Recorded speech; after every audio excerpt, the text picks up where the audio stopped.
Seja bem-vindo ao Fides Reformata, a sua revista eletrônica de teologia.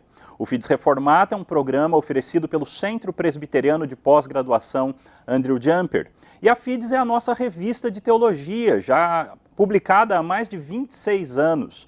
No programa de hoje nós abordaremos um dos artigos escritos pelo Dr. Valdeci da Silva Santos, artigo que aborda a síndrome de burnout. Seja muito bem-vindo, é uma alegria tê-lo aqui, meu amigo e professor. Muitíssimo obrigado, agradeço muito pela oportunidade. Começando logo de cara com a definição, o que é essa síndrome de burnout? Eu já ouvi pessoas, por exemplo, citando como síndrome de Burnout, achando que era um francês. O que é a síndrome de burnout? Essa é uma boa pergunta, porque na verdade o termo é utilizado, mas nem sempre as pessoas o compreendem. Então, em muitas ocasiões, elas utilizam o termo como se ele fosse nomeado a partir da pessoa que o identificou. Então, elas acreditam que um burnout ou um burnout foi a pessoa que o descobriu. Burnout é uma palavra inglesa que diz respeito ao esgotamento que tantas pessoas enfrentam, especialmente no contexto profissional, na vida profissional. Esse esgotamento, essa fadiga, esse momento no qual a pessoa perde o encantamento com aquilo que ela faz, que antes era importante para a vida dela, mas agora isso torna-se um peso, um fardo, e ela já não consegue mais processar, andar como ela estava acostumada a fazê-lo. Principalmente no ambiente de trabalho, quais são os sintomas principais dessa síndrome? São variados, mas nós poderíamos trabalhar aí com 3 etapas. Uma primeira etapa, quando a pessoa percebe que as atividades que ela tem para desenvolver são maiores do que a sua própria capacidade física e mental de fazê-lo. Então, de repente, ele percebe que tem muita coisa sobre a mesa para ele resolver. Essa é a primeira fase. Em segundo lugar, ele começa, por causa disso, ele começa muitas vezes a enfrentar um certo distanciamento do próprio trabalho, um distanciamento das pessoas, ele busca um isolamento e aquilo que antes o encantava já é para ele um fardo. Entendo. Em terceiro aspecto, existe agora um colapso físico, porque esse desgaste mental, desgaste emocional, acaba interferindo no físico e o seu corpo já não trabalha, já não opera mais como costumava fazê-lo. É muito comum você ter algumas pessoas com contínuas enxaquecas, problemas intestinais diante do trabalho, não apenas a palpitação, e às vezes, de fato, a pessoa tem alguns surtos e a mente já não consegue operar mais. É como aquilo que alguns estudiosos chamam de um travamento mental. A síndrome de burnout é um problema psicológico, é um problema psiquiátrico, é um problema espiritual? Como é que nós poderíamos definir e falar um pouco a respeito do diagnóstico da síndrome de burnout? Esta é uma pergunta muito importante, porque o diagnóstico do burnout ele não é um diagnóstico preciso como em outras áreas médicas. Por exemplo, não é como o exame de sangue, ele não é como um distúrbio mental que você pode analisar e por meio de exames chegar a este diagnóstico. O diagnóstico do burnout ele é um diagnóstico cultural. Quando você observa os sintomas nesta pessoa, e a partir de 1970 foi que ele foi cunhado nos Estados Unidos, depois reconhecido aqui no Brasil, quando você percebe esses sintomas na vida do indivíduo, especialmente em relação à atividade profissional que ele desempenha. Ela pode ter conotações emocionais, mentais, espirituais, de fato, mas nós diríamos que ele é primariamente um diagnóstico cultural para explicar o que essa pessoa está enfrentando, experimentando naquele determinado momento na vida. Muito interessante essa abordagem de um diagnóstico cultural. Existem outros nomes, porque provavelmente não ela não começou, esse sentimento ou essas condições numa pessoa não começaram a partir de 1970. Não. Quais são os nomes que a agora chamada síndrome de burnout receberam ao longo do Sim. tempo? É interessante, porque no passado, você pode chamar de esgotamento, você pode chamar de fadiga, foi um termo muito utilizado, né, no passado. Algumas pessoas a identificaram inclusive como depressão, mas atualmente o termo mais correto, específico, porque diz respeito à sua habilidade no trabalho, é burnout. Existem diversas pessoas que enfrentam essa situação, e especialmente pastores. Por que essa síndrome ataca especialmente a classe dos pastores? Porque ela diz respeito, de uma forma primária, a pessoas que cuidam de outros. Então, pastores, enfermeiros, pessoas que estão sempre se desgastando no cuidado com outras pessoas. E a classe pastoral está incluída aí. Você falou que a síndrome de burnout ataca especialmente pessoas que cuidam de outras pessoas.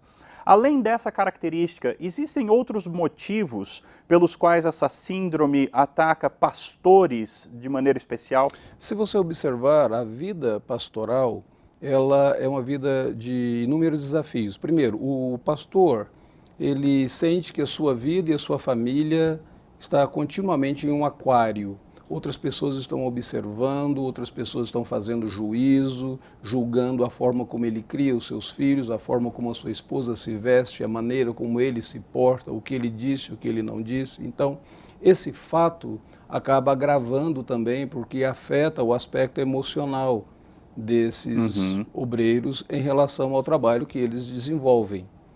Em segundo lugar, tem o aspecto de fato, eles se desgastarem no cuidado com outras pessoas.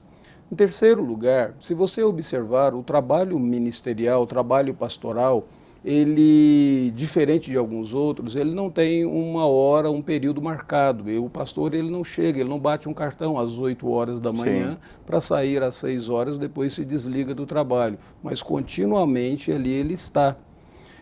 Inclusive, é interessante você analisar que em uma programação social da igreja, em uma diversão, quando todos os outros membros estão ali se divertindo, um churrasco, um vôlei, algumas coisas, o pastor está de antena ligados, ele está observando qual é o membro que não está se relacionando com outros, quem não apareceu, por que alguém parece estar chateado, enraivecido com aquele evento, ele está sempre procurando. Não seria incomum, em um momento como este, o pastor estar trabalhando. Quando ele chega em casa, normalmente a esposa vira para ele e diz assim: e aí, querido, você descansou no dia de hoje? Ele diz: está de brincadeira, foi um dos dias que eu mais trabalhei. Então, se você observar, é uma dinâmica de trabalho um tanto quanto diferente. Ok, o fato de ficar em stand-by 24 horas, 7 dias por semana, faz parte disso também? Faz parte disso também. Uma outra coisa que agrava é o próprio aspecto financeiro. Aparentemente, alguns irmãos da igreja, especialmente a liderança, parecem pensar que o pastor sempre tem que ser uma pessoa humilde. E para manter a humildade do pastor, vamos pagar um salário bem baixo para ele sempre ter uma vida humilde. E isso acaba agravando, muitas vezes, a apreciação que ele tem com o trabalho que ele desempenha. Quer queira, quer não, isso irá repercutir mais tarde. Ok. Pensando em alguém que está enfrentando essa dificuldade, como sair dessa situação? Como conseguir deixar esse esgotamento extremo de lado? Essa é a pergunta de $1 milhão. Claro que seria tudo mais fácil se já tivessem criado a pílula do temor do Senhor, porque parece que tudo na nossa sociedade se explica por meio de medicamentos, não é? Mas não criaram ainda. Então, eu diria para um pastor que está lutando contra isso, em primeiro lugar, peça ajuda. Talvez uma das coisas mais difíceis na cultura pastoral seja o pastor admitir que ele necessita ajuda e pedir ajuda de outra pessoa. Quando você está envolvido no problema, você necessita de ajuda de fora. Muitas vezes você não consegue lidar com a situação. E quanto mais você tenta, mais desgastado você fica, mais cansado você fica. Em uma condição de burnout, isso de fato piora, agrava a situação. O burnout sempre envolve pecado, necessariamente?